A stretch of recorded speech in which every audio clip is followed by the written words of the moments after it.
Napakaringal ng libing ni Kapitan Tiago.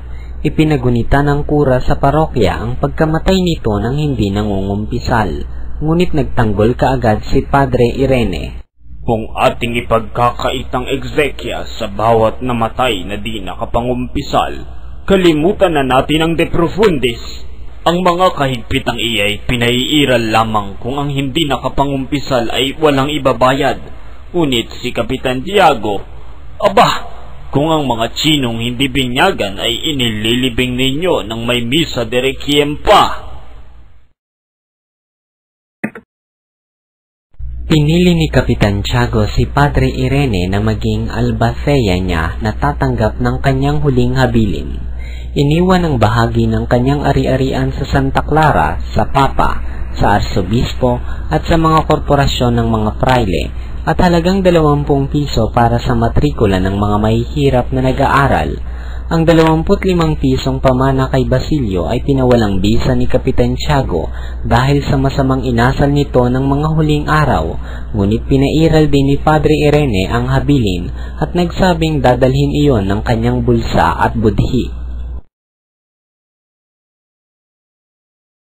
Sa tahanan ng Yumaoy nagkatipon-tipon at pinag-usapan ng mga kakilala at mga kaibigan ng nasawi ang isang himala. Sinasabing nagpakita si Kapitan Tiago sa mga mongha sa Santa Cruz noong kasalukuyang naghihinalo. Dahil sa mga pamisa at pamanang iniwan sa mga simbahan ay iniligtas ng Diyos ang kanyang kaluluwa. Walang nag-alinlangan sa balitang yaon. Isinalaysay ang anyo ni Kapitan Tiago. Ito'y nakaprak, nakaumbok ang pisngi dahil sa pagnganga at hindi nalimutan ang kwakong panghitit ng apyan at ang manok na sasabungin. Ginawa ng buong dangal ang Ezekias. Nagkaroon ng responso sa bahay at daan. 3 pari ang namahala rito. Maraming kamanyang ang sinunog. Maraming awit sa wikang Latin. Nag-aksaya ng maraming agwa bendita. At bilang parangal ay inawit sa tinig na palpeto ni Padre Irene ang Dies Irae, kaya sumakit ang ulo ng mga kapitbahay sa kakakalembang ng kampana para sa namatay.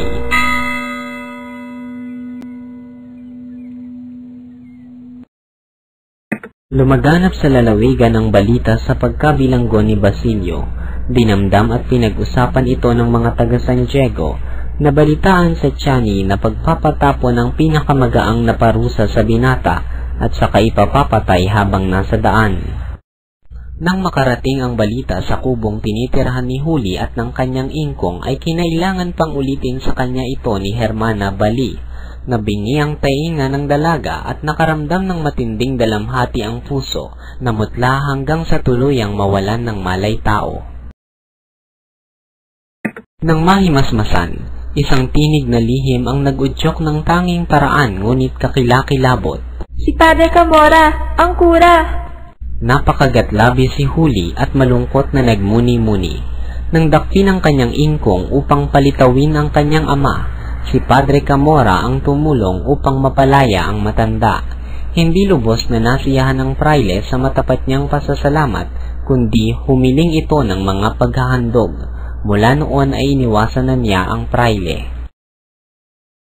Nag-abuluyan ang mga dukhang kamag-anak ni Basilio upang mailigtas ang binata, ngunit hindi man lang nakatipon ng 30 piso, kaya umisip na lamang ng lalong mabuting paraan si Hermana Bali. Ipinayo niya ang pagsangguni sa kawanina para sa mahihirap. Sinunod ni Huli ang payo at pinatungo niya roon ang manang na may dalang isang salapi at ilang putol ng tindang na usana na huli ng kanyang ingkong, ngunit walang nagawa ang kawani upang mapalaya si Basilio. Ipinayo nitong kausapin ang hukom. Tumungo si Huli sa hukom. Ang hukom naman ay nagpayong humingi sila ng tulong kay Padre Camora. Ngunit umiling si Huli at ayaw magtungo sa kumbento. Batid ni Hermana Bali ang sanhi. Si Padre Camora ay kilalang malikot sa babae. Huwag kang matakot. Kasama mo ako. Hindi ba payo ni Tandang Basyo Makunat na dapat lamang na nagtutungo sa kumbento ang isang dalaga kahit hindi alam ng mga magulang upang mag-ulat sa kura kung ano ang nangyayari sa tahanan? Sa unay nag-atubili si Huli, ngunit nang mabalitaan niyang napalaya na sa Maynila ang mga kasamahang bilanggo ni Basilio at ang binata na lamang ang tanging naiwan dahil walang tumulong, natapos ang takot ng dalaga, pinamanhikan niyang samahan siya ni Hermana Bali sa kumbento, datapwat nang dumating sa pinto nito. Siya, bumalik na tayo kung ayaw mo. Pabayaan mong barilin si Basilio sa daan at sabihing nagtangkang tumakas. Kapag patay na, isa ka magsisi. Pikit matang pumasok si Huli sa pintuan, kasunod ang matanda. Pagsapit ng gabi, pinag-usapan ang nangyari ng hapong iyon.